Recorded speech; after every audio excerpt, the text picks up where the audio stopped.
আল্লাহ তাআলার জিকির এটা মানুষ অন্তরকে প্রশান্ত করে। বিধায় অন্য ব্যস্ততা কমিয়ে আল্লাহর সাথে একান্ত যোগাযোগ বাড়ানো, আল্লাহর স্মরণ, আল্লাহর জিকির এটা বৃদ্ধি করা, এটা হবে আপনার ডিপ্রেশন দূর করবার অন্যতম উপায়।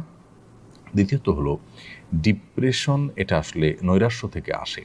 আল্লাহর প্রতি বিশ্বাস যদি কারোর প্রগাঢ় হয়, আল্লাহ রহমান রাহমিন, আল্লাহ সব কিছু করতে পারেন, এই বিশ্বাস যদি কারোর থাকে, তাহলে তার মধ্যে ডিপ্রেশন কাজ করতে পারে না। বিধায় আমাদের ঈমান, আমাদের আল্লাহর প্রতি বিশ্বাস, আস্থা, এগুলো যদি আমরা বাড়াতে পারি, ইনশাআল্লাহ ডিপ্রেশন কমে যাবে। অর্থাৎ ঈমান এবং তাকওয়ার চর্চা বাড়াতে হবে। তৃতীয়ত ইস্তেগফার, আল্লাহর কাছে নিজের গুনাহ এবং পাপাচারের জন্য যদি ক্ষমা প্রার্থনা করেন, তাহলে সেক্ষেত্রে আল্লাহ তাআলা আপনার ডিপ্রেশন এবং দুশ্চিন্তা দূর করে দেবেন। হাদিসে আসছে নবী সাল্লাল্লাহু আলাইহি ওয়াসাল্লাম বলেছেন, মাল্লাযিমাল ইস্তিগফার জাআলাল্লাহু মিন কুল্লি দিকিন মাখরাজা ওয়া মিন কুল্লি হাম্মিন ফারাজা।